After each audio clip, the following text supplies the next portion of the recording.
हम श्वासों पर ध्यान दें, श्वासों को स्थिर कर लें। गहरी लंबी सांस आ रही है, गहरी लंबी सांस जा रही है। श्वास आए, श्वास जाए। धीरे धीरे श्वास आ रही है, श्वास जा रही है। अपना ध्यान मूलाधार चक्र पर ले जाएं, शरीर के मूल पर ले जाएं। मूल से हम ऊपर उठते हुए हमारे जितने चक्र हैं हम पृष्ठभाग पर ले जाएं। पीठ के जो हमारा मेरु रज्जु है उसी से ऊपर चलते हुए हमारे कमर के जोड़ के पास हमारा ध्यान ले जाएं।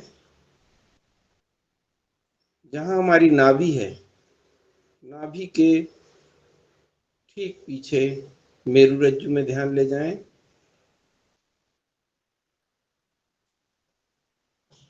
हमारे हृदय जो आज्ञा चक्र है, हृदय जो हमारा हृदय पर ध्यान ले जाएं। मेरु रज्जु पर पूरा ध्यान रहे, क्योंकि यहीं से संपूर्ण हमारी शरीर की क्रियाएं, दूसरा मस्तिष्क है हमारा। रीढ़ की हड्डी में जो मेरु रज्जु है, गले पर ध्यान ले जाएं, ओठों पर, नासिका, आंख, आज्ञा चक्र और सहस्त्रार चक्र, दोनों भवों के बीच से ऊपर ध्यान ले जाएं। शांत हो जाएं, ध्यान को वहीं केंद्रित करने का प्रयास करें। भटकता भी है तो वहीं पर केंद्रित करने का प्रयास करें और मौन हो जाएं। अब आगे अपने को मौन रहना है पूरी तरह। जो भी आवाज आ रही है उसको सुनते रहें। मन उधर वहां जाता है तो जाने दें, पर वापस लेके फिर सहस्त्रार चक्र पर लाने का प्रयास करें।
हाथों को घिसें, आंखों पर लगाएं, चेहरे पर लगाएं। जी ओम भाई साहब, मोर्चा संभालिए। बहुत शादुबाद आदरणीय डॉक्टर साहब। हमने ध्यान किया और ध्यान करने के बाद हम आज कमेंट ले लेंगे, फिर शांति पाठ करेंगे और हास्यासन। तो हास्यासन हो जाए क्या? किसी का कोई कमेंट आज जी के भाई युग साहब, वक्तव्य पर? हैं? पहले हास्यासन, फिर उसके पहले बाद हंस लें। म्यूट हैं आप। पहले शेर बन जाए सब। अच्छा, सब आ जाओ शेरों, शेरों और शेर। शेर बन के लोग जंगल में तो चले जाते थे। ना ना, बाद में बताइए जाते हैं। पहले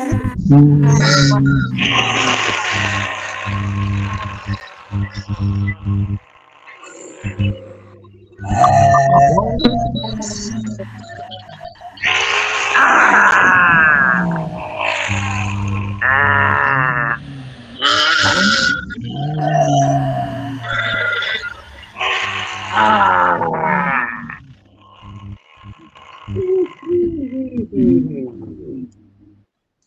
हाँ हाँ हाँ हाँ हाँ हाँ। वो जो शेर वाली बात कर रहे थे ना, तो शेर में वही। क्या हुआ कि हमारे जी। पड़ोस में श्रीमती जी से पूछने लगे कि भैया आजकल पुराने की आवाज आती है आपके यहाँ से, क्या बात है, कोई हाँ। जानवर खरीद लिया क्या नया? उनने बोला नहीं, पुराना ही वाला है।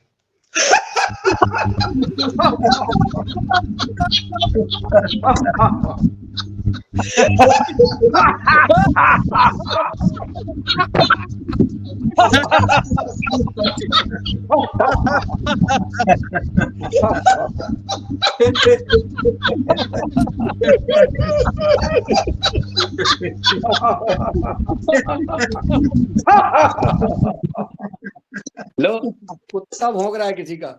Dog dog.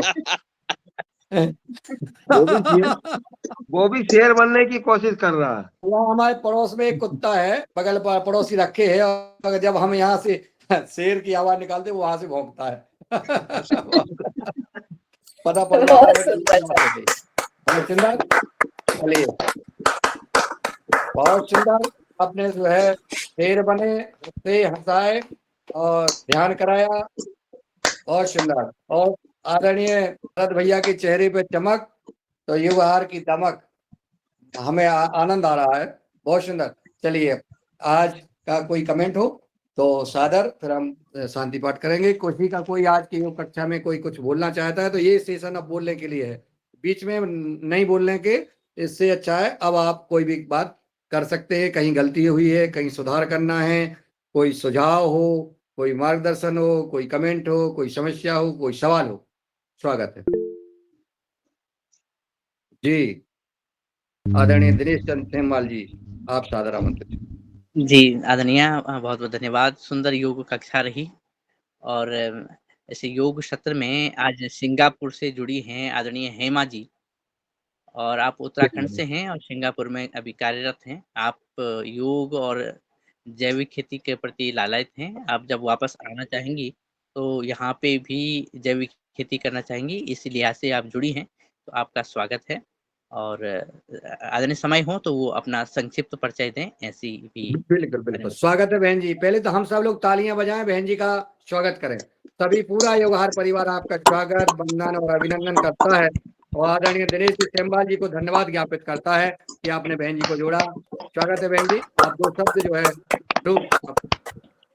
कहें, अपना परिचय दें। बहुत बहुत धन्यवाद सभी का, और बहुत ही अच्छा सेशन था। मेरी मीटिंग थी इसलिए मैं संभव हो सके तो वीडियो भी हम दर्शन भी कर लेंगे, संभव हो सके तो। मे भी अगली बार क्योंकि इस बार मैं थोड़ा रेडी नहीं हूँ, बट बहुत अच्छा लगा। मैंने एक्सरसाइज भी किया, बीच में कोशिश किया, एंड मैं वैसे अपना वॉक के लिए निकल जाती हूँ, तो वो ज़्यादा मुझे अच्छा लगता है। और ये भी बहुत ही अच्छी एक्सरसाइज है जो भी आपने कराए, योगाहार जी। और thank you Dinesh ji for connecting करने के लिए, यहाँ पे कनेक्ट करने के लिए, बिकॉज नेचुरल फार्मिंग की तरफ मेरा झुकाव है, और मैं जुड़ना चाहती थी ऐसे लोगों से जो ऑलरेडी कर रहे हैं। क्योंकि जो लोग पेस्टिसाइड वाला कर रहे होते हैं तो उनके साथ जुड़ने से क्या है कि वो समझ में नहीं आती है। तो ये सब आई थिंक वही पूरी जो फैमिली है ये ऐसी है जो सब नेचुरल फार्मिंग की तरफ झुकाव है और कर रहे हैं, ज़हर मुक्त खेती जिसे कहते हैं। तो बहुत-बहुत शुक्रिया दिनेश जी कनेक्ट करने के लिए। मैं बहुत बड़ा आभार करूँगी सुनील वर्मा जी का जिन्होंने मुझे दिनेश जी से मिलाया और दिनेश जी ने फिर मुझे इससे मिलाया। Thank you so much. और सुबह-सुबह भजन भी सुने, बहुत अच्छे लगे। इट वाज़ लाइक ऐसे लगा जैसे बहुत ही मैं इंडिया में ही बैठी हूँ। तो सिंगापुर में मैं अपना यहाँ पे इन्फ्लुएंसर हूँ बट मेरा जो झुकाव है अभी रिसेंटली ईशा फाउंडेशन से ना वो सेव सॉइल करके कुछ मिशन सा निकला था।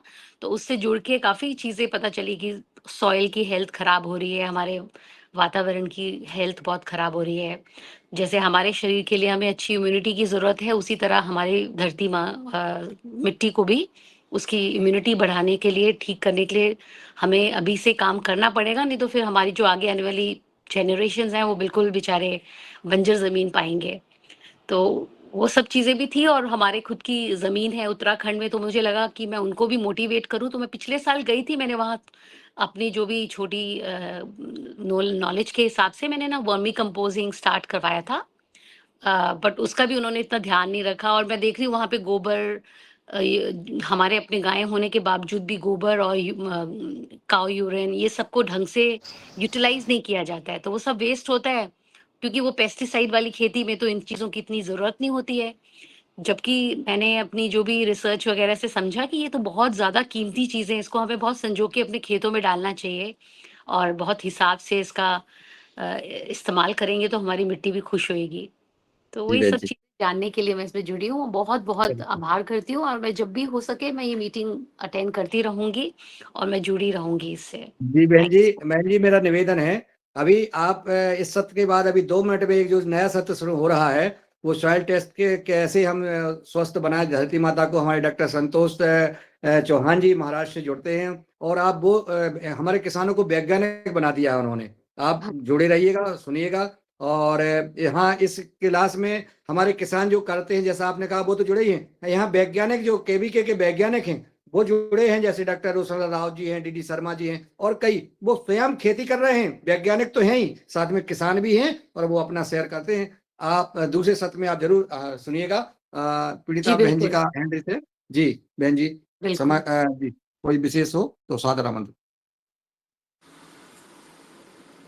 जी ओम आज की कक्षा के बारे में आउटपुट लेने की बोले थे आपने वो बहुत अच्छा संचालन मुझे लगा कि प्रतिदिन इस कक्षा का रूप स्वरूप ऐसे ही रहे तो बहुत अच्छा पूरे अनुशासन शिष्टाचार में और हर गतिविधि पर आपने ध्यान दिया कि श्री हनुमान चालीसा का पाठ हो भजन हो और ध्यान हो ये एक ध्यान वाली जो प्रक्रिया या पद्धति आपने आज शुरुआत की और डॉक्टर आदरणीय रोशनलाल जी भाई साहब ने करवाए वो बहुत अच्छा लगा इसलिए मैं सिर्फ इतना ही कहना चाहूंगी कि इस पद्धति को अपनाया जाए प्रतिदिन के लिए धन्यवाद जी ओम प्रणव जी धन्यवाद आपका सबका सुझाव शांति पाठ समय हो गया योगा है हट और एक चीज़ और ऐड करना चाहूँगी। जी मेरे को याद है जी आप बीच में डिस्कशन में कह रहे थे कि सब्ज़ी काटते हुए भी, पर वो आपका भाव ये था मुझे लगता है और आई थिंक सबको भी समझ में आ गया होगा कि हमें अलोम-विलोम जो है वो जब भी टाइम मिले करना चाहिए।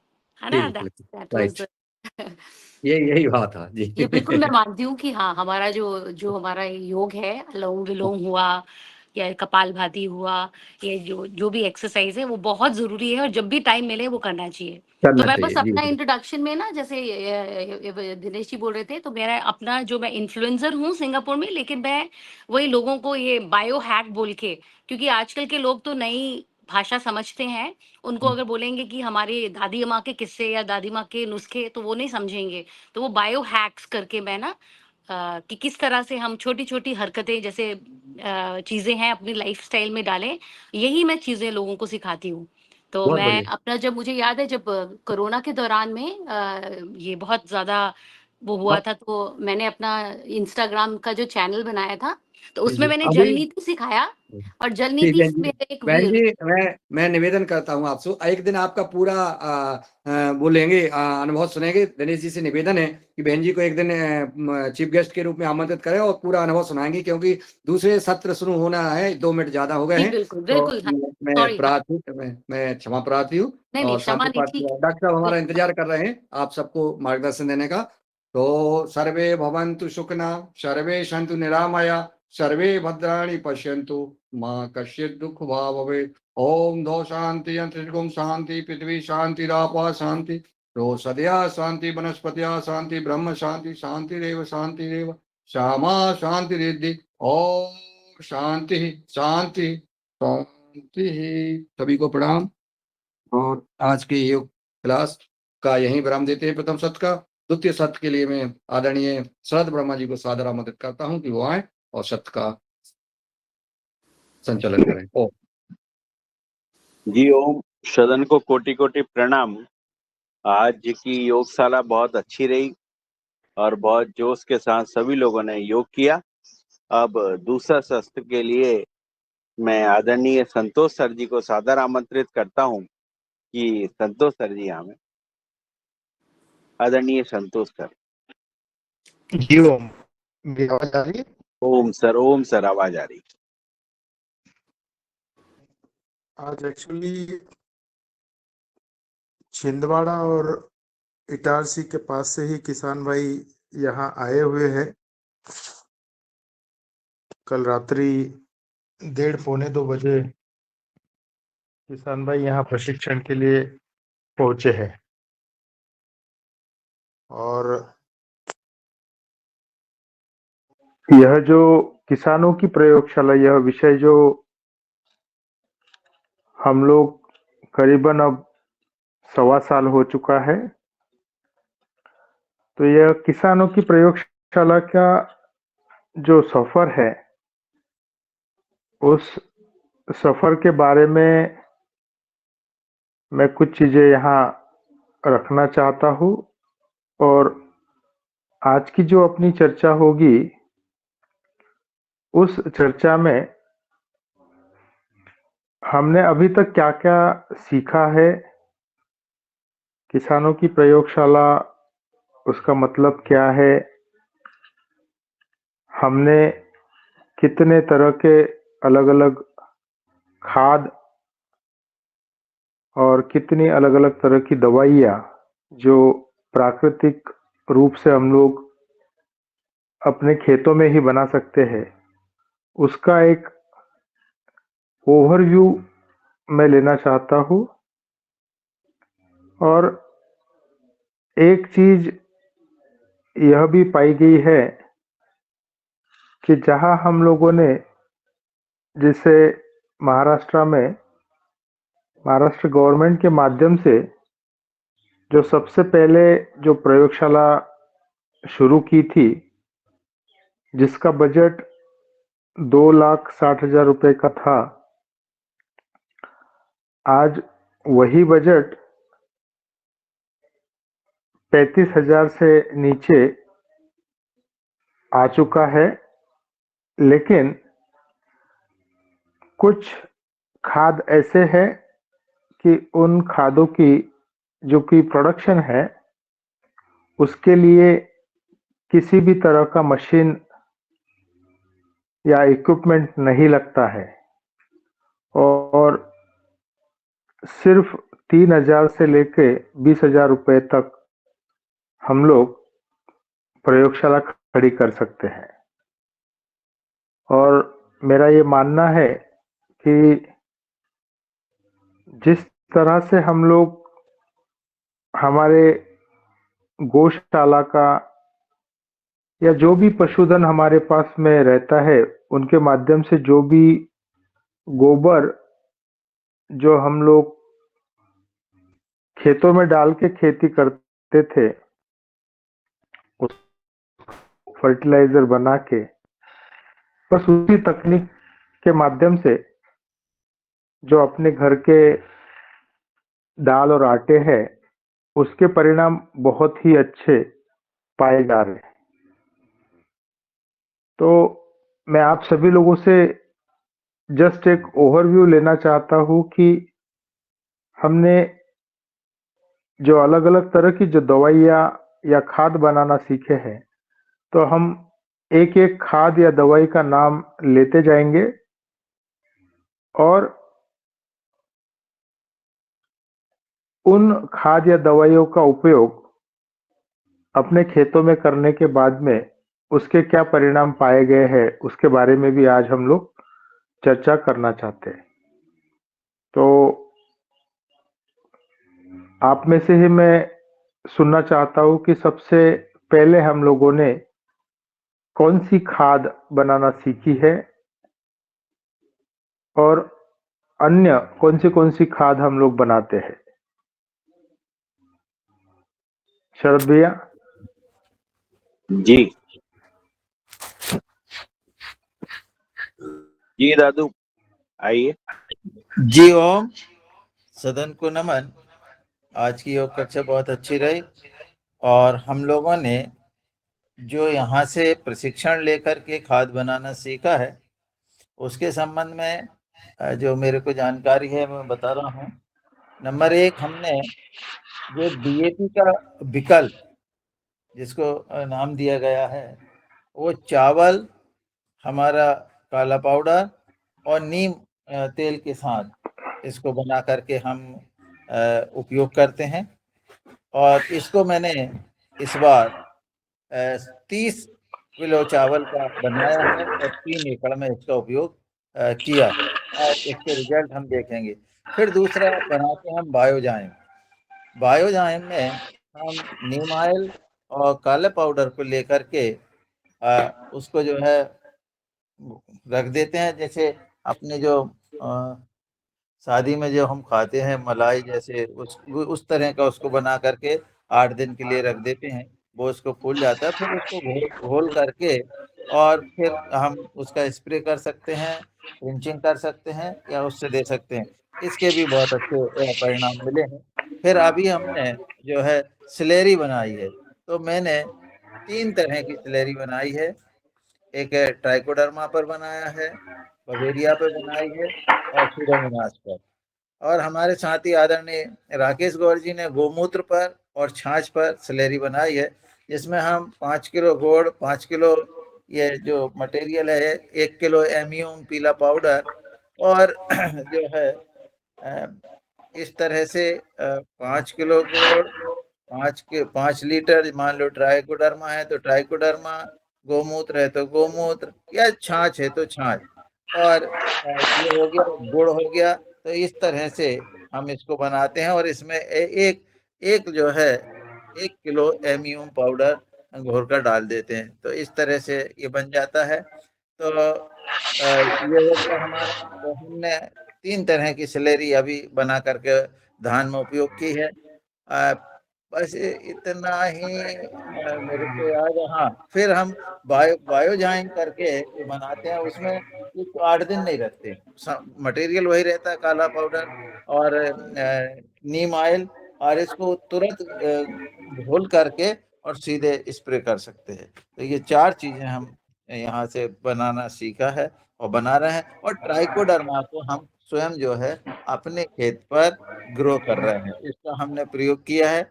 कभी हमको सफलता मिल जाती है, कभी जैसे अभी गर्मी के समय में हमने बना के रखा था, पर वो अधिक गर्मी होने के कारण खराब हो गया था। तो इस तरह से ट्राइकोडर्मा को भी हम अपने यहाँ पर अपनी प्रयोगशाला में ग्रो कर सकते हैं, बढ़ा सकते हैं। और विभिन्न तरह के जो हमें जहाँ से लेबोरेटरी से जो मिलते हैं कल्चर, उन कल्चर को हम जो है अलग अलग, मैंने स्वयं ने 9 तरह के कल्चर डेवलप किए हैं अलग अलग। तो वो भी हम कर सकते हैं। उसके लिए जो हमारा मीडिया होता है उसका उपयोग करते हैं। और मीडिया के साथ फिर जो है मीडिया, नवधान आटा, और हाँ, और इसमें नवधान आटा जो है वो बहुत सब चीज में, जैसे मैं अभी उसमें स्लेरी में 5 किलो नवधान आटा, 5 किलो गुड़ और फिर 1 लीटर जो है जो MU इस तरह से मिलाते हैं। तो नवधान आटा इसमें बहुत महत्वपूर्ण, हर चीज में नवधान आटा चलता है। नवधान आटा का आशय यह है कि ज्वार, बाजरा, गेहूं, चावल और साथ में 5 तरह की दालें, कोई भी दालें अपन लेकर के उसको अच्छी तरीके से मिला करके और उनको पिसवा लें और इसका उपयोग करें। तो इस तरह से ये नवधान आटा सबसे महत्वपूर्ण है। और इसका ही जो है अभी पिछले बार ही सर ने हमको और बताया है कि 15 तरह के अन्न लेकर के 100 ग्राम लेकर के उन्हें डब्बे में रख दें, पानी डाल दें और फिर उसके बाद जो है हम 20 दिन में 8 दिन बाद तो उनको निकाल के कर लें और 20 दिन बाद उसको जो है अच्छे से मिक्स करके उसको भी 1 एकड़ के लिए उपयोग कर सकते हैं। इतनी जानकारी जियो। बहुत अच्छा तो दादू। यह जो जैसा जो सफर हम लोगों ने शुरू किया कि हमें अपने खेतों में ही ट्राइकोडर्मा जो सूक्ष्म जीव है वो अच्छे से बनाना आना चाहिए। ट्राइकोडर्मा जिन भी किसान भाइयों को बनाना आता है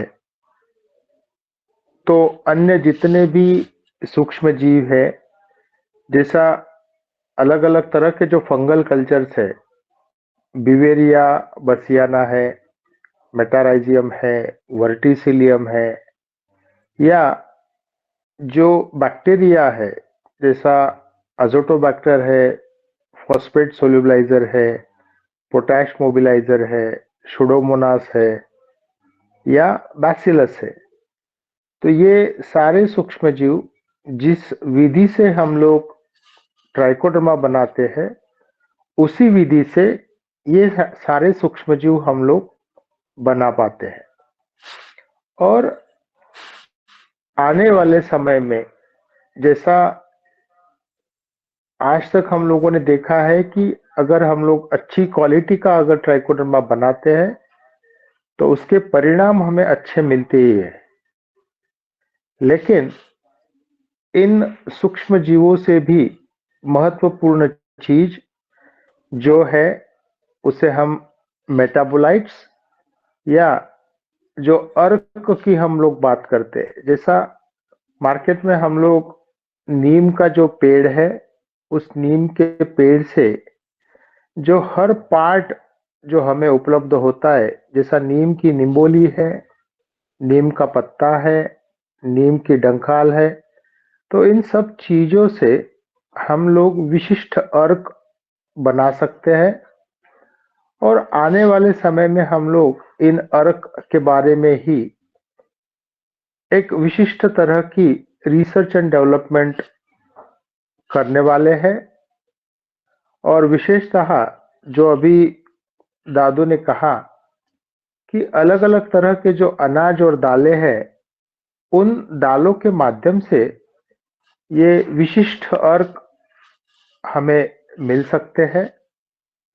और इन सब दाल या आटों के माध्यम से हम लोग फंगीसाइड, इंसेक्टिसाइड और सॉइल इम्प्रूविंग मॉलिक्यूल्स, यानी हमें सभी लोगों को पता है कि हम लोग आज मोबाइल में एक सिम कार्ड डालते हैं, अलग अलग तरह के सिम कार्ड्स। तो ये जो SIM यानी सॉइल इम्प्रूविंग मॉलिक्यूल्स और मेटाबोलाइट, तो अलग अलग तरह के मॉलिक्यूल्स या मेटाबोलाइट्स हम लोग अपने घर में ही जो दाल एवं अनाज है उसके माध्यम से बना सकते हैं। और उनके माध्यम से, जैसा मान लो कि मेरे पास गेहूं है, तो गेहूं में जो भी चीजें हैं उन सब चीजों का अगर हमें फर्टिलाइजर बनाना है तो हमारे पास अलग अलग तरह के माध्यम होते हैं। जैसा मैंने पिछली कक्षा में कहा था कि हमें इन सब अनाज का आटा बनाना है और उस आटे में अपने घर का या जो खेती में हम लोग देते हैं वो पानी डालना है और उसको भिगोकर जैसा लस्सी जैसा हम बनाकर उसे रख देवे। शुरुआती दौर में 8 दिनों तक उसे अच्छे से मिक्स करके रोजाना रखना पड़ता है और 15 से 20 दिन के बाद आप इसको निचोड़कर उसका जो पानी है वो पानी भी यूज कर सकते हो एवं जो उसका पेस्ट बनेगा वह पेस्ट भी एक सॉइल इंप्रूविंग मॉलिक्यूल और मेटाबोलाइट उसमें से हमें मिलना शुरू होता है।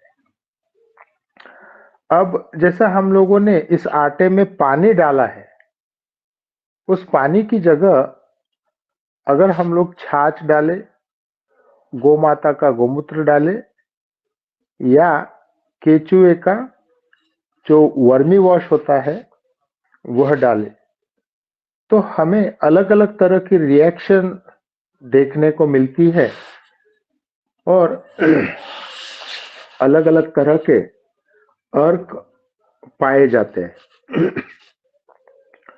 और आप सभी लोगों से मेरी एक दरख्वास्त होगी कि हर तरह का अनाज, यानी यह एक रिसर्च एंड डेवलपमेंट का पार्ट है, लेकिन यहाँ मैं महाराष्ट्र में जितने भी किसान भाई जिनके पास में प्रयोगशाला है उनके माध्यम से एक रिसर्च एंड डेवलपमेंट का एक पार्ट हम लोग करना चाह रहे हैं कि मान लो मैं अगर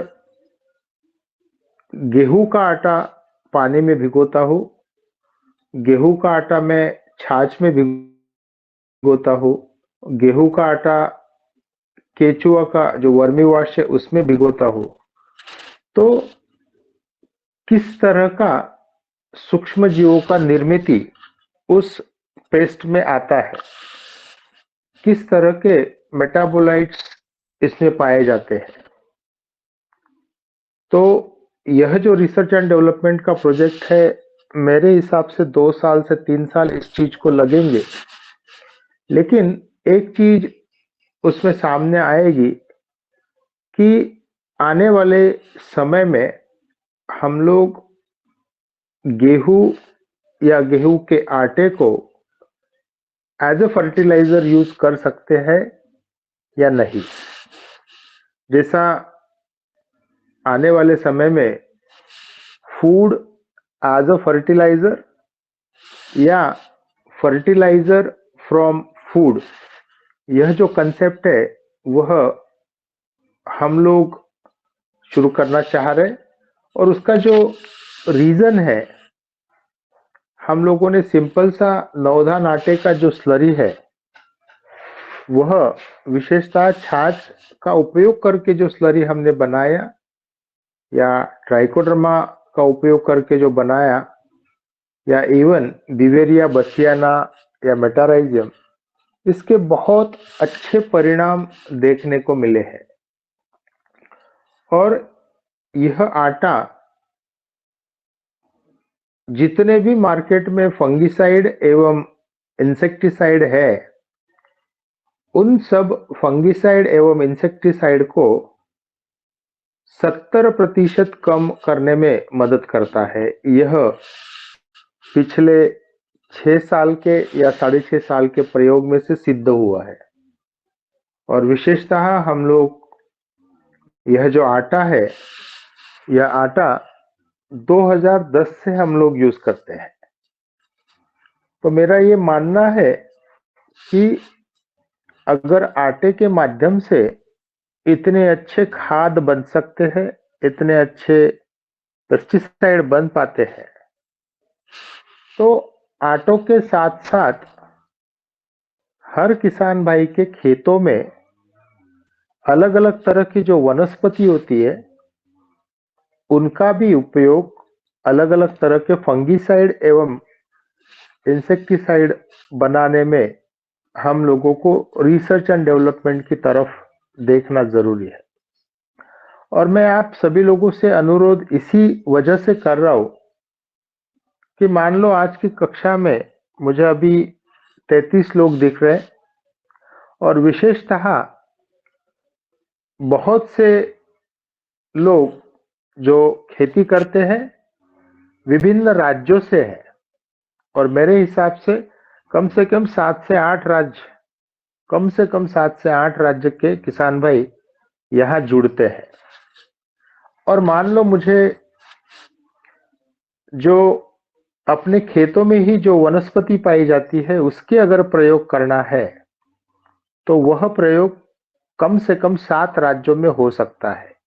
अगर हम सारे किसान भाई एक साथ जुड़कर वह प्रयोग अगर करें तो जैसा साइंटिफिकली कहा जाता है कि मल्टी लोकेशन ट्रायल्स होना जरूरी होता है। अब मल्टी लोकेशन ट्रायल्स का मतलब यह है कि मान लो महाराष्ट्र में अगर हम लोग कोई प्रोडक्ट डेवलप करना चाहते हैं तो उस महाराष्ट्र में डेवलप किया हुआ प्रोडक्ट कर्नाटका एवं राजस्थान, जैसे मैं खुद नेशनल केमिकल लेबोरेटरी पूना में जब मैं पढ़ता था तो हम लोग जितने भी प्रोडक्ट डेवलप किए विशेषतः मेटाराइजियम और ट्राइकोडर्मा और कुछ मेटाबोलाइट जैसे काइटिनेज, प्रोटीएज, इन विषयों का नाम मैंने अभी तक नहीं लिया, लेकिन जो अर्क है, काइटिनेज है, प्रोटीएज है, लाइपेज है, यह जो एंजाइम्स है इन सभी की ट्रायल हम लोगों ने महाराष्ट्र में, कर्नाटक में, राजस्थान में, जम्मू एंड कश्मीर में एवं हम लोगों के कुछ प्रयोग जैसा स्विट्जरलैंड गवर्नमेंट के साथ में थे, कुछ प्रयोग जर्मन गवर्नमेंट के साथ में थे, या जैसा मैं कुछ समय इंडस्ट्री में काम किया और इंडो ऑस्ट्रेलिया प्रोजेक्ट था तो ऑस्ट्रेलियन गवर्नमेंट में कुछ ट्रायल्स हुई और इंडो स्पेन। तो यह जो मल्टी लोकेशन ट्रायल्स हम लोग कहते हैं कि अलग अलग जगह पर एक ही चीज का रिजल्ट कैसे मिल पाता है। तो मेरा ये मानना है कि यह, जैसा मैं आज की डेट में कहता हूं कि 2 साल से 3 साल इस R&D को लग सकते हैं, लेकिन यह आने वाले 10 सालों तक हमें कुछ ना कुछ अच्छी प्रोडक्ट हमारे खुद के खेतों में से ही या खुद के किचन में से ही हम लोग डेवलप करना सीख जाएंगे। और विशेषतः जो 1960 से लेकर आज तक हम लोग जो केमिकल फर्टिलाइजर्स के नाम से जो केमिकल फार्मिंग शुरू हुई है और आज उसका जो नतीजा है यानी अनअवेयरनेस की वजह से आज हम लोगों ने देखा है, यानी पर्सनली हम सभी ने जितने भी यहाँ अभी जुड़े हैं, कि मूंग की खेती में मूंग को सुखाने के लिए हम लोग वीडीसाइड का छिड़काव करना शुरू किए हैं। यानी जो मूंग हम लोग स्प्राउट करके खाते हैं, अगर उसमें वीडीसाइड का छिड़काव किया गया हो और गलती से मान लो बच्चे या बूढ़े इस मूंग की दाल को अगर खाते हैं स्प्राउट करके विदाउट कुकिंग, तो आने वाले पीढ़ी में या जो भी हमारे बूढ़े बुजुर्ग है उनके शरीर पर क्या असर होगा, यह सब चीजें हम लोग आने वाला समय ही हमें दिखाएगा। तो मेरा ये मानना है कि अगर 100%, मैं 100% यह शब्द यूज करना गलत है, लेकिन अगर हमें केमिकल फर्टिलाइजर्स और पेस्टिसाइड से अगर हमें मुक्ति मिलनी है तो किसान भाइयों के प्रयोग इसमें बहुत बहुत अहम रोल निभाने वाली है। और विशेषतः जैसा मैंने अभी सिंपल सा दाल आटे के माध्यम से भी फर्टिलाइजर बन सकते हैं, उसी तरह 80 से पहले गोबर खाद से ही खेती होती थी। यानी जो एनिमल वेस्ट है, जैसा गाय का गोबर है, बकरी खाद है या अन्य पशुओं का जो खाद है, यह सारे खाद हमें मिट्टी सुधार कार्यक्रम में बड़े पैमाने पे उपयोग आ सकते हैं। और इसी के साथ में अपने खेतों की जो वनस्पतियां है, वह भी जो मिट्टी यानी जो भी वनस्पति अपने खेतों में उपलब्ध है, उसका आने वाले समय में जो उपयोग होने वाला है, वह सबसे बड़ा उपयोग यह है कि आज हर किसी की मिट्टी या तो अलग-अलग बीमारियां फैला रही है पौधों में, या तो अलग-अलग तरह के जो कीड़े हैं उसका अटैक बढ़ा रही है। अब उसका बेसिक रीजन, हमने जो फास्फोरस डाला है मिट्टी में, वो फास्फोरस ना तो नीचे जाता है ना तो पौधा उठाता है। तो यह जो फास्फोरस एवं पोटैश, यह जब तक मिट्टी में बना रहेगा तब तक ये सारे प्रॉब्लम्स हर खेती में, हर फसल में यह प्रॉब्लम्स हमको देखने को मिलेंगे।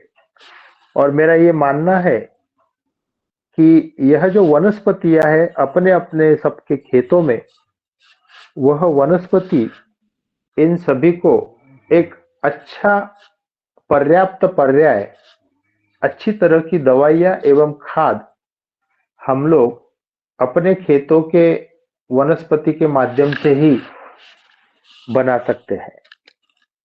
तो आप सभी से मेरी एक जैसा रिक्वेस्ट होगी कि जितनी भी तरह की चीजें आपको आपके खेतों में उपलब्ध होती है, जितनी भी वनस्पतियां आपके पास में उपलब्ध है, इन सभी का एक प्रयोग अपने अपने खेत में करना जरूरी है। और जैसा मैंने कहा है कि अगर हम सारे लोग मिलकर अगर ये करते हैं, तो विभिन्न राज्यों से ये डेटा सामने आ सकता है कि मान लो हमने नवधान आटा की स्लरी बनाए, उसका परिणाम कैसा हुआ। जैसा मैंने दादू को सबसे शुरुआत में यह जो सवाल किया था कि हमने कौन सी खाद एवं दवाइयां बनाना सीखी है, और दादू ने बहुत अच्छी तरह से सारी चीजें बताई है।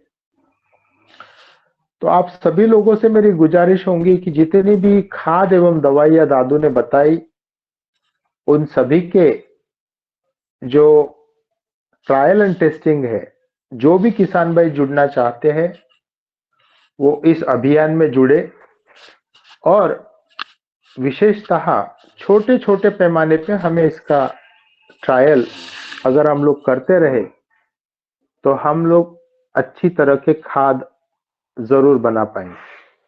और इसका एक रीजन मैं आप सभी को, इसके पीछे का एक रीजन भी बताता हूं। तो इसमें से इकोनॉमिक्स कैसे बाहर आएगा। आज महाराष्ट्र में हम लोग, विशेषतः विदर्भ में हम लोग सोयाबीन की खेती है, और ये सोयाबीन की जो खेती है, इस सोयाबीन का जो रेट किसान भाइयों को मिलता है, वह सोयाबीन का रेट कभी भी 50 रुपए से ऊपर जाता नहीं है 1 किलो का। मान लो 100 किलो है तो 5,000 रुपए में हम लोगों को यह बेचना पड़ता है। लेकिन इसी सोयाबीन से अच्छी क्वालिटी का सोया पेप्टोन बनता है, सोया अमाइनो एसिड बनता है। और यही चीज आज अगर हम लोग मार्केट से अमाइनो एसिड अगर खरीदना चाहे तो 250 से 300 रुपया हमें पेमेंट करना पड़ता है। लेकिन वही सोया से सोया पेप्टोन अगर बनाते हैं, तो जो ब्रांडेड अलग अलग कंपनियां हैं वो 3 से 4 हजार रुपया कमाती है। और इसी तरह से अगर हम लोग सोयाबीन से कुछ अलग अलग प्रोडक्ट बनाना सीखे, तो जहां हमें 50 रुपया मिलता है, उसका अगर हम लोग 100 रुपया भी कर पाए, तो यह किसानों के लिए एक जो हम लोग इनकम का जो जरिया कहते हैं वह हो सकता है। और इन सभी चीजों से, जैसा मैं एक एग्जांपल सोयाबीन का दिया कि सोयाबीन से सोया पेप्टोन या सोया अमाइनो एसिड बन सकता है, और ये सारी जो चीजें हैं ये मिट्टी सुधार कार्यक्रम में बहुत बड़े पैमाने पे मदद करती है। और इसी तरह से अपने अलग अलग राज्यों में अलग अलग तरह के अनाज उपलब्ध है, अलग अलग तरह की वनस्पतियां उपलब्ध है।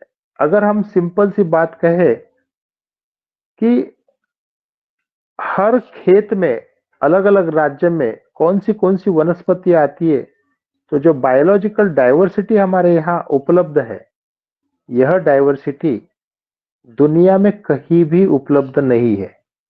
और उसका सबसे बेसिक जो रीजन है कि बायोलॉजिकल डाइवर्सिटी भारत में सबसे ज्यादा होने का रीजन,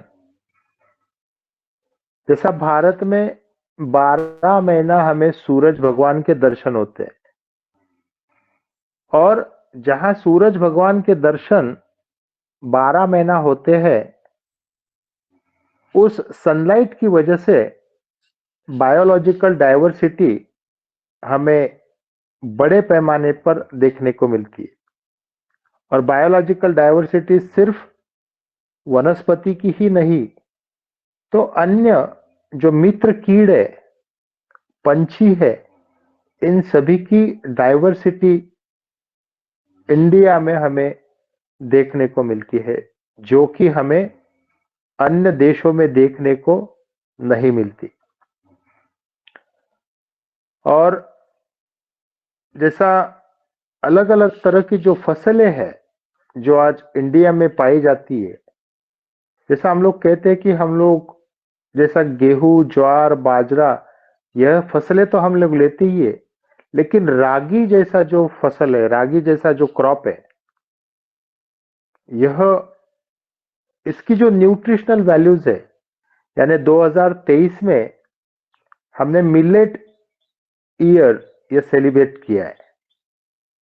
और रागी होवे, ज्वार होवे, इसके जो महत्व आज कोरोना के बाद में दुनिया भर में सिखाए जा रहे, मुझे ऐसा लगता है कि इन सभी चीजों पर जो हमारे पास उपलब्ध है, उन सभी चीजों पर हमें ध्यान देना जरूरी है।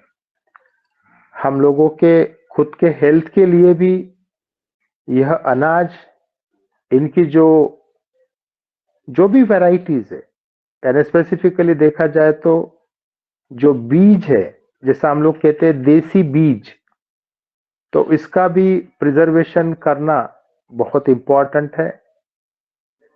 और इसी माध्यम से किसान भाइयों का जो इनकम है वह बढ़ने में बढ़ोतरी होगी।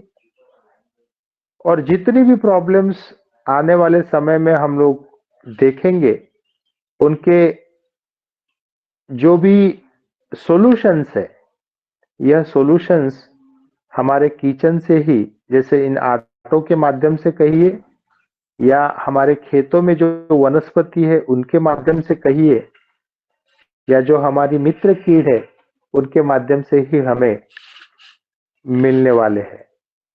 तो यह जो एक अभियान हम लोग छेड़ना चाहते हैं यहाँ महाराष्ट्र में, जैसा आज की डेट में 140 किसानों की प्रयोगशाला आज यहाँ पे शुरू हुई है, और उसी के माध्यम से अन्य राज्यों में भी जो किसानों की प्रयोगशाला है, उनके माध्यम से एक नई तरह की R&D, रिसर्च एंड डेवलपमेंट करने का एक प्रयास है। आप सभी से अनुरोध, रिक्वेस्ट रहेगा कि आप सभी लोग इस अभियान में जुड़े और अपने अपने राज्य में इन सब चीजों के, जैसा जो दादू ने जो 4-5 चीजें कही, इन सभी चीजों के अपने अलग अलग फसल में किस तरह के परिणाम मिलते हैं, कितना फर्टिलाइजर एवं पेस्टिसाइड कम हो सकता है, इसका प्रयास अगले 2 साल अगर हम लोग करें तो यह बहुत बड़ा अभियान करके सामने आ सकता है। और जो हर कोई चाहता है कि मुझे केमिकल फ्री फूड मिलना चाहिए, तो केमिकल फ्री फूड के लिए नेचुरल फर्टिलाइजर बड़े पैमाने पे बनना जरूरी है, बनाने वाले लोगों के स्किल्स डेवलप होना जरूरी है।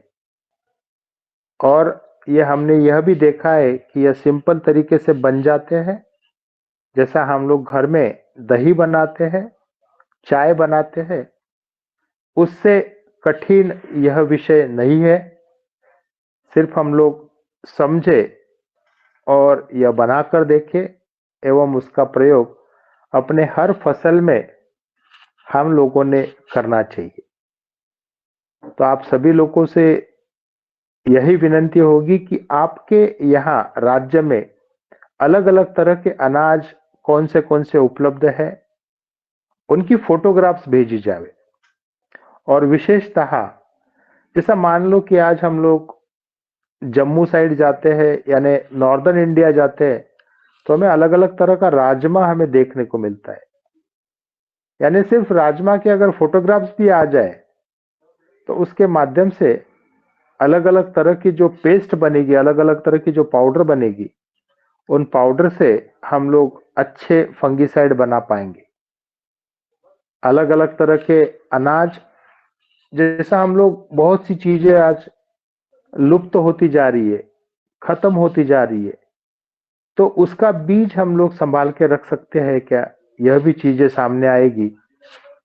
और रिसेंटली जैसा हम लोग ऑलमोस्ट 2 साल हो चुके हैं, 2 साल से सेंटर फॉर एनवायरमेंटल एजुकेशन करके जो संस्था यहाँ इंडिया में है, उनके माध्यम से हमारी 4 पीढ़ियों का नाश्ता क्या था, हमारे 4 पीढ़ियों का खाना क्या था, क्या प्रेफरेंसेस थे, कौन से जैसा आज हम कोल्ड ड्रिंक के तरफ जा रहे हैं, लेकिन पहले क्या, जैसे छाछ हम लोग पीते थे, लेकिन आज अलग अलग तरह के कोल्ड ड्रिंक्स आए।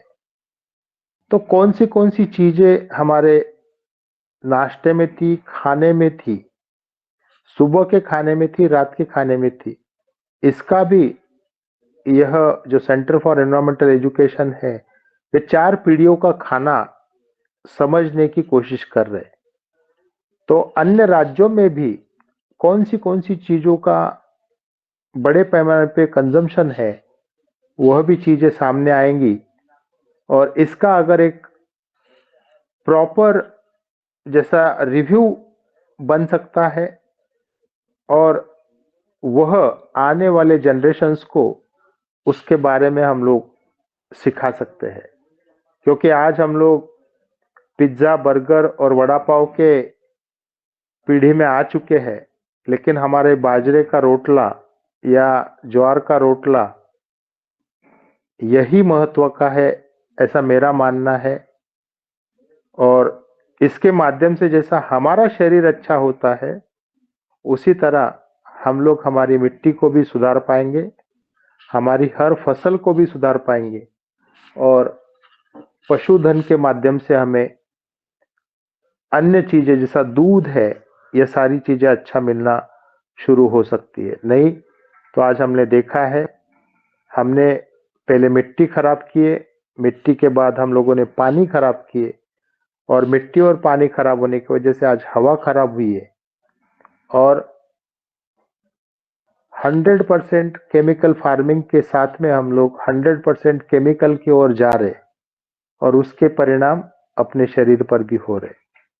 तो पर्यावरण एवं निसर्ग, जैसा हम लोग कहते हैं कि हमें नेचर की ओर जाना चाहिए। जो चीजें हमारे पास में प्राकृतिक माध्यम से उपलब्ध है, उसका उपयोग करके खेती भी करें, और हमारा जो भोजन है उस बारे में भी हम लोग, जैसा हमारा भोजन है वैसा ही अन्य सजीवों का भोजन है, उसके बारे में भी हमें सोचना जरूरी है।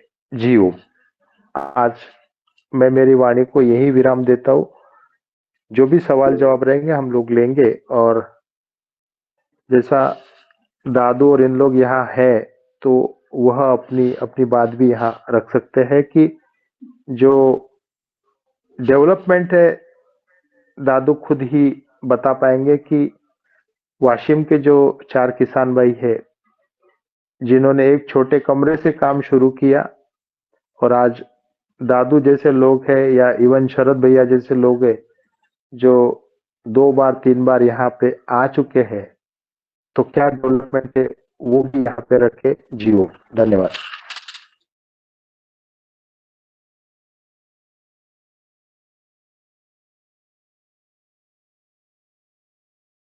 शरद भैया। जी बहुत अच्छा और बहुत महत्वपूर्ण जानकारियां प्राप्त हो रही हैं।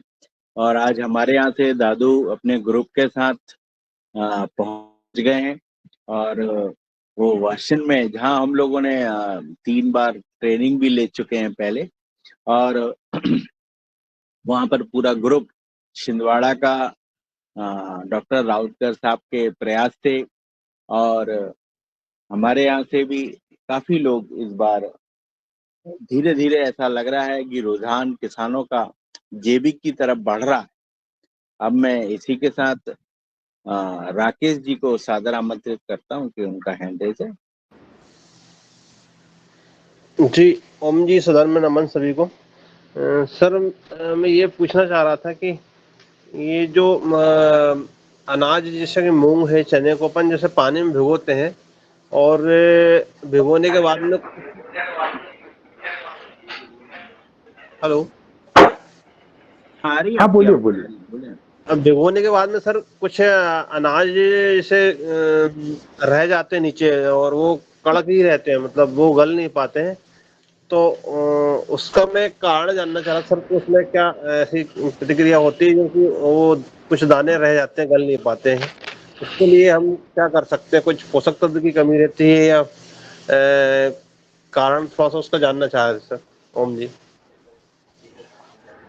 नहीं देखिए, एक्चुअली क्या होता है कि जैसा हम लोग कोई भी अनाज को अगर पानी में डाले तो उसका एक वाटर एब्सॉर्प्शन कैपेसिटी होता है, और जब तक उसमें पानी सोखा नहीं जाता है तब तक वह चीजें, जैसा उस मूंग में जो भी चीज है, जैसा अलग अलग तरह का अमाइनो एसिड हमें मूंग की दाल से मिल सकता है, लेकिन जब तक वो दाना भीगेगा नहीं, उसमें पानी अंदर जाएगा नहीं या वो फूलेगा नहीं, तब तक बैक्टीरियल कल्चर या ईस्ट कल्चर उस पर डेवलप होते नहीं है। और जब तक ये कल्चर्स डेवलप होते नहीं है तब तक उसमें जो तत्व पाए जाते हैं ये तत्व बाहर नहीं आते।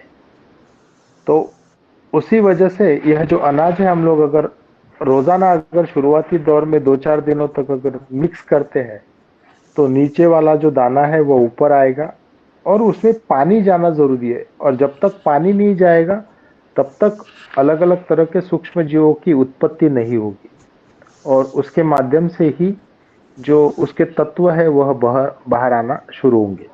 जीव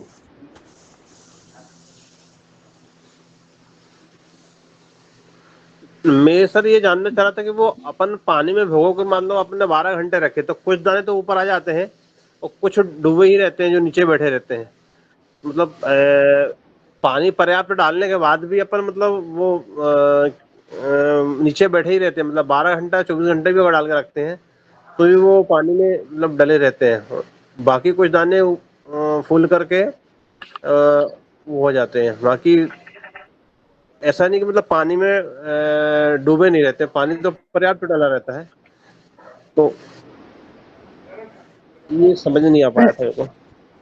सर नहीं सर एक्चुअली मैं कैसे, सर हाँ जी हाँ सर मैं कुछ जी सर हाँ जी। एक्चुअली में सीड जो होते हैं वो डार्मेंट सीड होते हैं, तो या तो उनका एम्ब्रियो ठीक से डेवलप नहीं होता या उसमें डार्मेंसी होती है। तो ये कई बार कई सारे चने के बीज या मूंग के बीज में ज़्यादातर ये सीड डार्मेंसी आ जाती है, तो वो न्यूट्रिशनल भी हो सकती है और कुछ उसके एम्ब्रियो के ठीक से डेवलपमेंट नहीं होने के कारण होती है। तो ऐसे सीड सामान्यतः जर्मिनेट नहीं होते हैं, तो वो मतलब डॉर्मेंट सीड कहलाते हैं। या कोई स्पेसिफिक अगर हम ट्रीटमेंट देंगे तो उस कंडीशन में वो सीड, उसका जो एम्ब्रियो है वो एक्टिवेट हो जाता है और फिर से वो सीड जो है उसमें वाटर एब्जॉर्प्शन शुरू हो जाता है। जी ओम।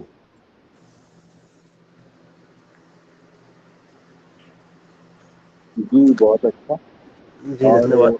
अब रागिनी जी का हैंडरेज है, तो मैं उन्हें सादर आमंत्रित करता हूँ।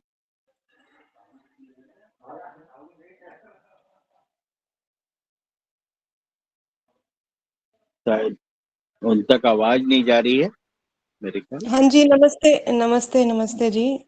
आप सबको मेरा बहुत बहुत नमस्कार। आवाज आ रही है आपको? जी आ रही है। हाँ जी, बहुत बहुत धन्यवाद डॉक्टर चौहान जी का। काफी अच्छा लगा और काफी टाइम से मैं उनका लेक्चर सुन रही हूँ ध्यान से।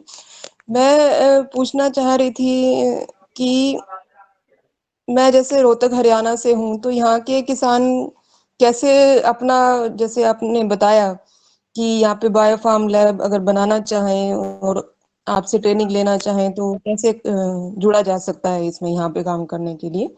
या फिर कोई आप जैसे वाशिम से आपने बताया 140 जगह पे है आपका बायो फार्म लैब डेवलप हो चुका है, तो यहाँ पे कोई नॉर्थ ईस्ट में है, मतलब वो जाके देख सके हो कैसे काम करें इसमें आगे, तो आप इसके बारे में कुछ जानकारी दें तो बहुत अच्छा रहे। धन्यवाद।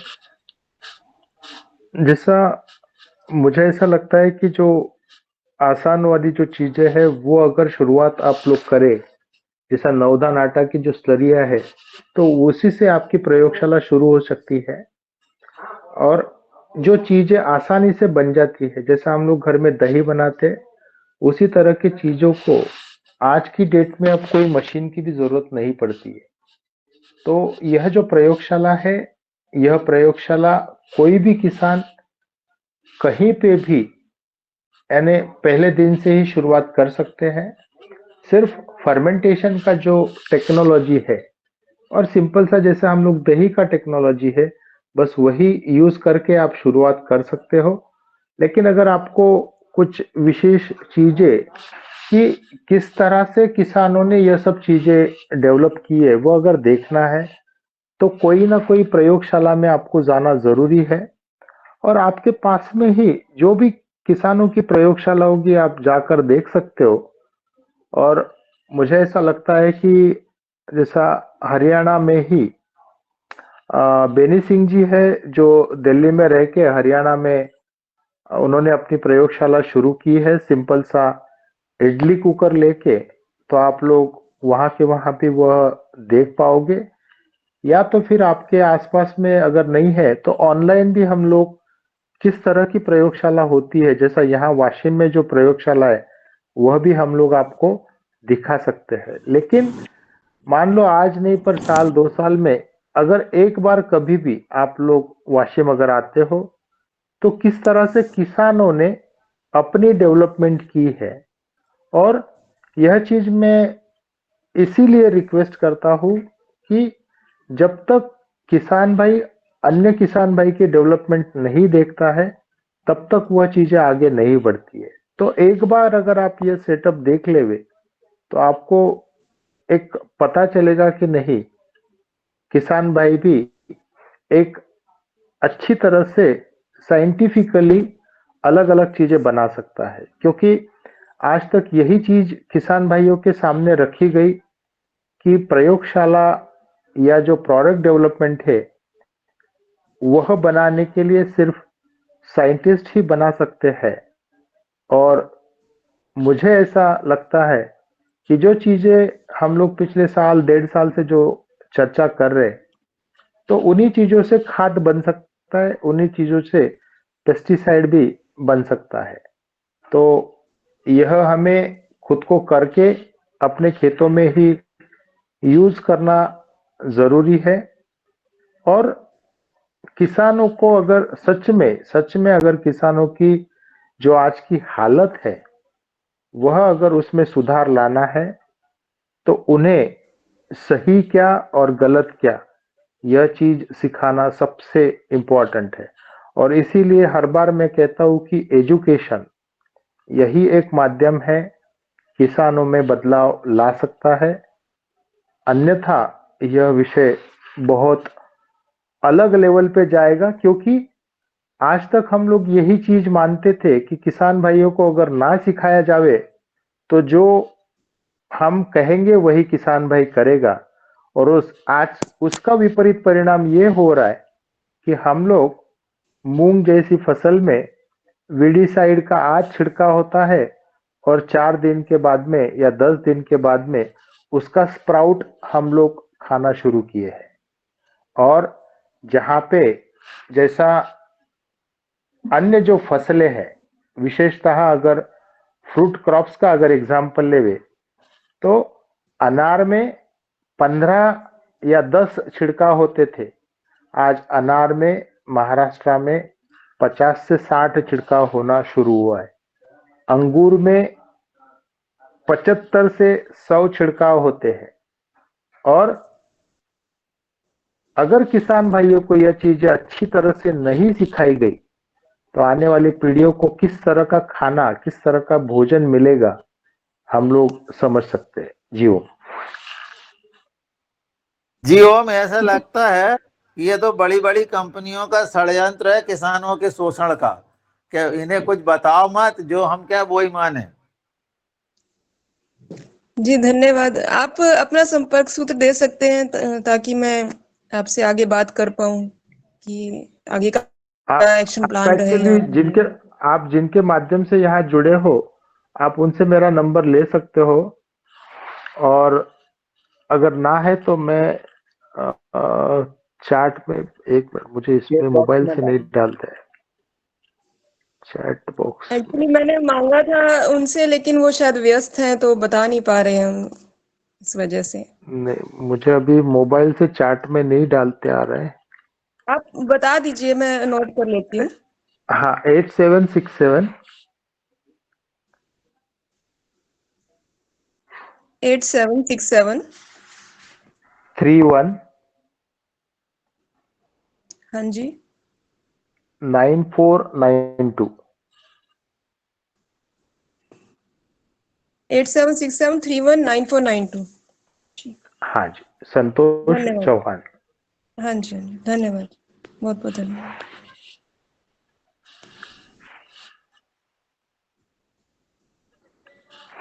जी सर, बहुत अच्छा।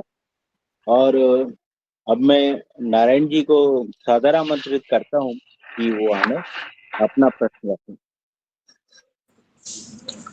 जी ओम, सदन को प्रणाम। और संतोष सर को तो बहुत बहुत साधुवाद है जो हमें ऐसी जानकारियां और जैविक खेती, प्राकृतिक खेती की ओर हमें ले जा रहे हैं। मैं भी इसी प्रयास में हूं उनके बताए मार्ग पर चलने के लिए। सर मैं ये पूछना चाहता हूँ, इस समय हमारे इधर धान की फसल अधिक तादाद में लगती है, पूरा क्षेत्र धान का ही है।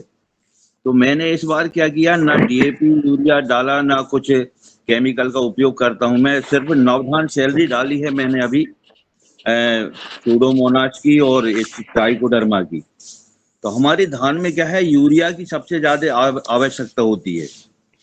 तो यूरिया का विकल्प ऐसा क्या होगा जो पूरी यूरिया की पूर्ति कर सके उसमें। मैंने आपके उधर जाके देखा था, फरवरी में हमारा टूर गया था शरद भैया के और मेहरा जी के साथ में, मैं भी गया था। तो आपके इधर की फसल जो है, बगैर केमिकल के, बगैर रसायन के, इतनी अच्छी फसल थी वहां पर, मैंने देखी, बहुत ही सुंदर फसल थी।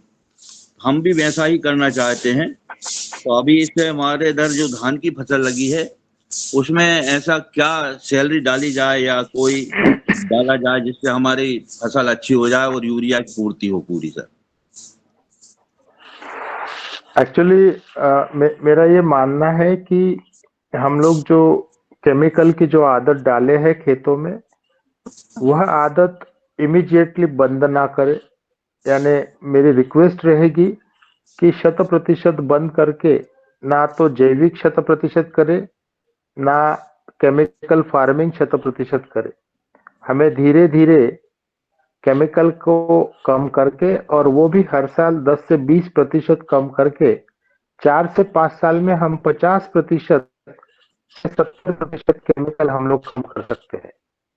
और ये जो प्रयोग की बात मैंने की है कि यह प्रयोग मान लो अगर आपके पास में 10 एकड़ जमीन है, तो उस 10 एकड़ में आप आधे एकड़ से कम क्षेत्र में आप 100% नेचुरल फार्मिंग या प्राकृतिक खेती कर सकते हो।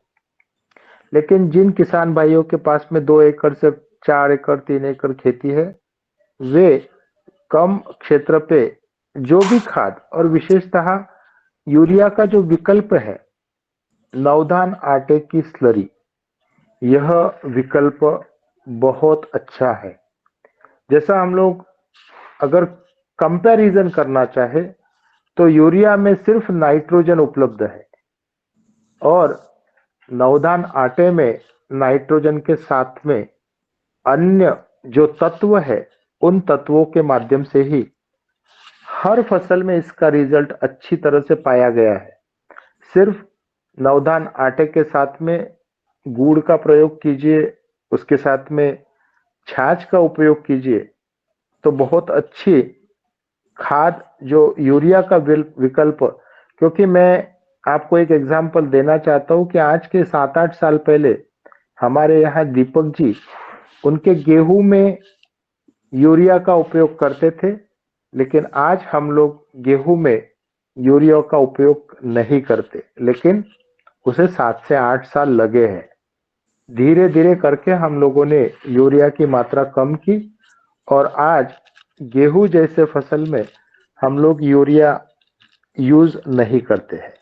तो आप भी उसी तरह करें, क्योंकि शुरुआती दौर में हमें फसल भी होना इम्पोर्टेंट है, उसका प्रोडक्शन होना इम्पोर्टेंट है।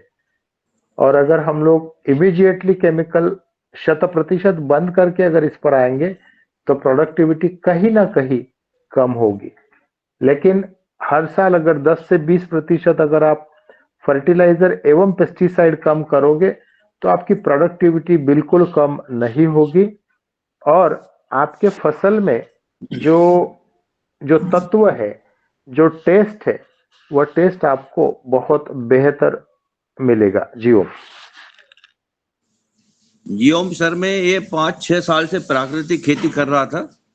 उसमें ना 6 साल हो गए मेरे लिए डालते हुए, ना उसमें मैंने डीएपी यूरिया डाला, ना कोई केमिकल डाला।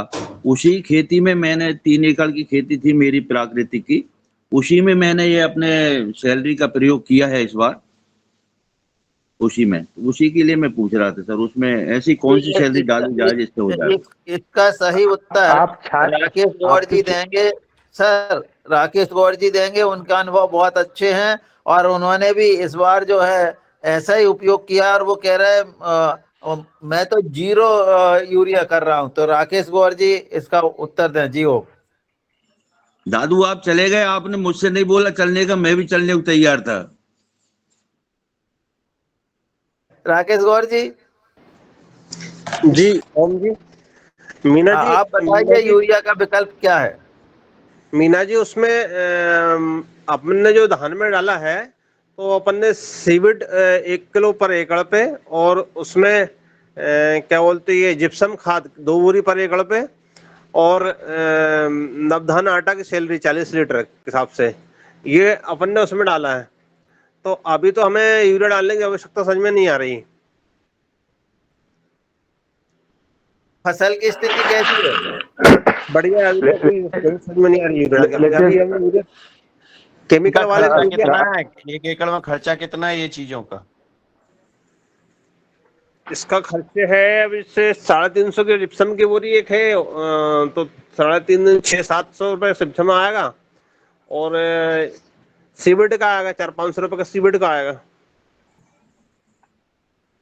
जिप्सम तो मैंने भी 3 बोरी पर एकड़ डाला है। जिप्सम तो पूरे खेत में डाला है 3 बोरी पर एकड़, और नवधान सैलरी भी डाली है।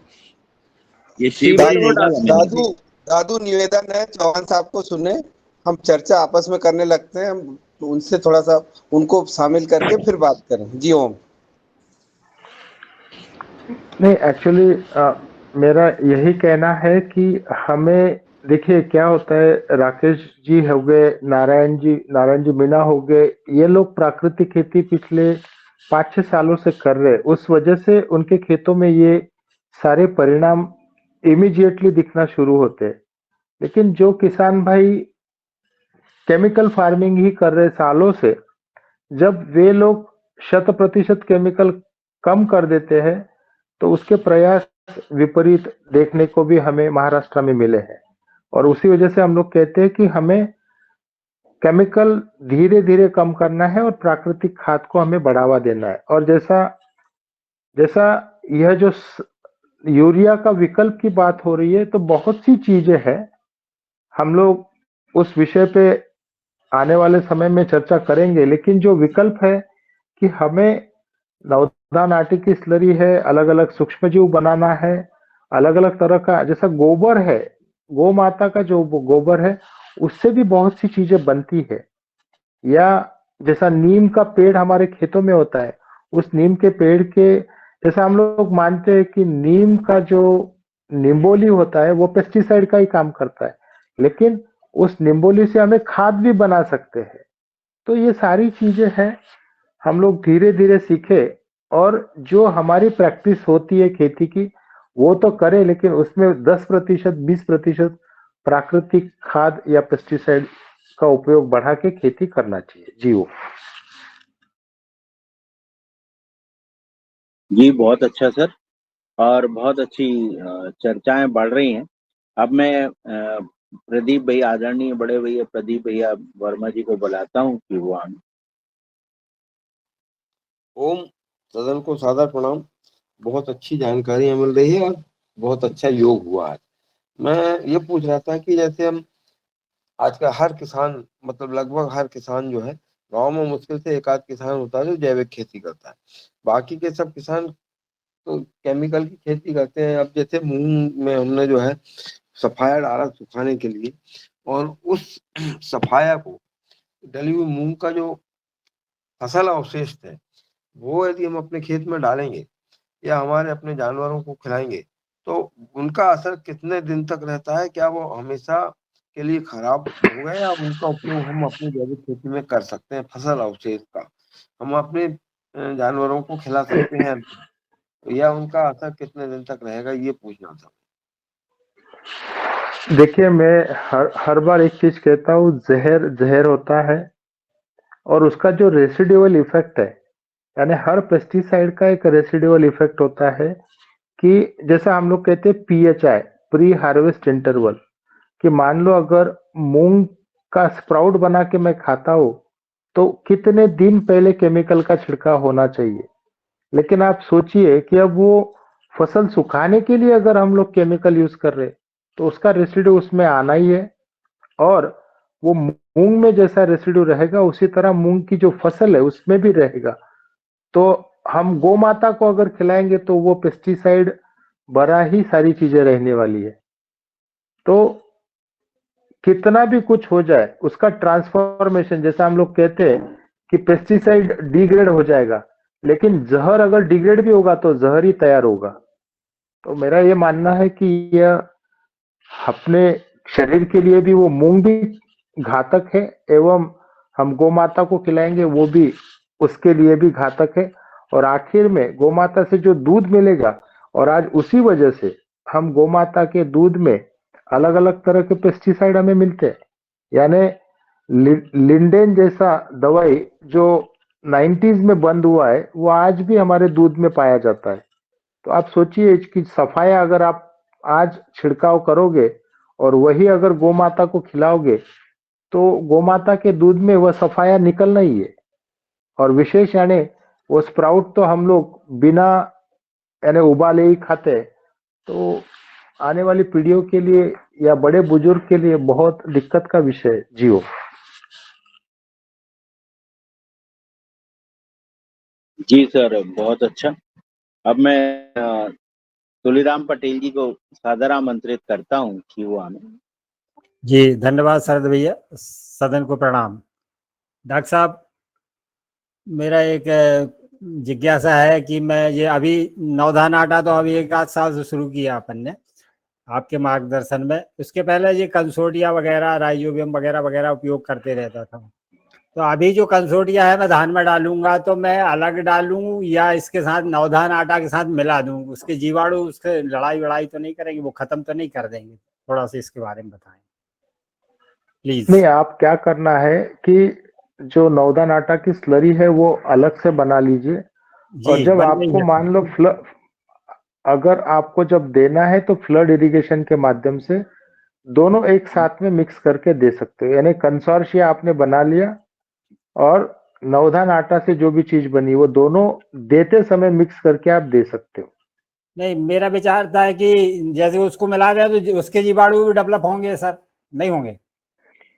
नहीं, एक्चुअली क्या होता है, यानी कहने का मतलब क्या होता है कि मान लो अगर आप ट्राइकोडर्मा से कंसोर्शिया बनाना चाहते हो और नहीं, एक तरफ आप छाछ से यानी छाछ में का जो लैक्टोबैसिलस है उससे अगर आप बनाना चाहो तो ट्राइकोडर्मा और लैक्टोबैसिलस दोनों एक साथ डालोगे तो उसमें लैक्टोबैसिलस ज्यादा डेवलप होगा, क्योंकि उसका जो मल्टीप्लिकेशन टाइम है यह ट्राइकोडर्मा से कम होता है।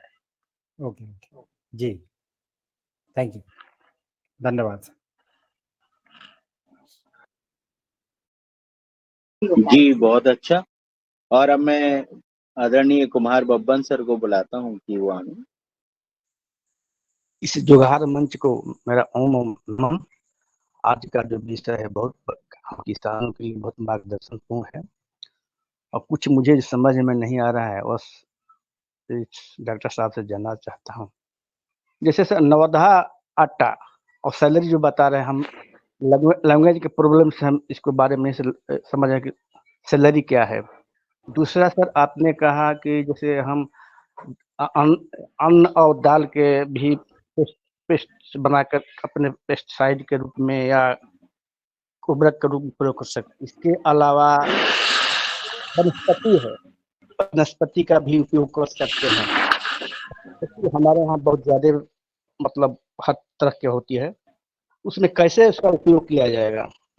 और तीसरा है कि हमारे यहाँ चूंकि बिहार से हूँ, बिहार में इस समय धान की खेती बहुत होता है, और हमारे खेत में धान रोपने के बाद रुपये करने के बाद बहुत हर्बिसाइड उपजा लग जाते हैं। यदि उसका सफाई नहीं किया जाता तो धान नहीं हो पाता है, और इसको मारने के लिए केमिकल हर्बिसाइड का प्रयोग किया जा सकता है। तो इसका विकल्प आपके माध्यम से, ऑर्गेनिक के माध्यम से, प्रकृति के माध्यम से कैसे, लैब के माध्यम से कैसे आपका सुझाव इसके बारे में बताया जाए। जैसा आपने कहा है कि ये अलग अलग तरह की स्लरी क्या होती है, या जो भी जैविक खाद या पेस्टिसाइड वनस्पति से या आटे से बनता है, तो मेरा ये मानना है कि आप हर शनिवार को जुड़े रहे, आपको धीरे धीरे ये सारी चीजें समझ में आएगी। लेकिन जो आपने एक सवाल किया है कि वीडीसाइड जैसा हर्बिसाइड या वीडीसाइड धान के लिए, यही एक चीज है जो प्राकृतिक माध्यम से हम वीडीसाइड नहीं बना सकते। बहुत सा रिसर्च एंड डेवलपमेंट दुनिया भर में चल रहा है, लेकिन जिस तरह का वीडीसाइड चाहिए उस तरह का आज भी उपलब्ध नहीं है। बहुत सी चीजें लोग ट्राई आउट कर रहे, लेकिन मेरा ये मानना है कि यह वीडीसाइड जो हम लोग प्राकृतिक माध्यम से बनाना चाह रहे वो कब बनेगा, इसका सवाल यानी इसका जवाब देना डिफिकल्ट लगता है। लेकिन जैसा एक वीडियो मैंने इससे पहले भी आप लोगों को शेयर किया है, पता नहीं, लेकिन नाइट्रोजन का जो उपयोग हम लोग किए हैं, नाइट्रोजन के माध्यम से वीड कम हो सकता है। यानी नाइट्रोजन का उपयोग कम कीजिए, आपके खेतों में जो वीड का प्रॉब्लम है वो अपने आप कम होते जाता है। और कुछ वीडियोस है, मैं आने वाले समय में आपको शेयर करूंगा। मेरी दिक्कत यही है कि वो सारे वीडियोस अंग्रेजी में है, तो आप देखिए समझिए, उसमें से भी आपको उसके कुछ सॉल्यूशंस मिलेंगे। लेकिन नाइट्रोजन की मात्रा ही वीड को डेवलप करने में मदद करती है, इसलिए नाइट्रोजन यानी यूरिया, डीएपी या जो नाइट्रोजन युक्त जो फर्टिलाइजर है उसका उपयोग धीरे धीरे कम कीजिए। आपके खेतों में वीड का प्रॉब्लम कम होते जाएगा। जी ओम। जी सर नवाधार आटा जो सैलरी बता, सैलरी किसको कह रहे हैं हम समझ में? सैलरी ये जो नवधान आटा गुड़ छाछ जो मिक्स करने के बाद में जो सॉल्यूशन बनता है जिसे हम स्लरी कहते हैं। अच्छा और सर ये बताए कि इसकी वनस्पति का उपयोग बता रहे, वनस्पति का उपयोग कैसे किया जाएगा? वनस्पति नहीं एक्चुअली कैसा है ना, आज एक्चुअली प्रशिक्षण भी है यहाँ पे, तो ऑलरेडी हम लोग 8 बजे तक ही लेते हैं। तो मेरा ये मानना है कि हम लोग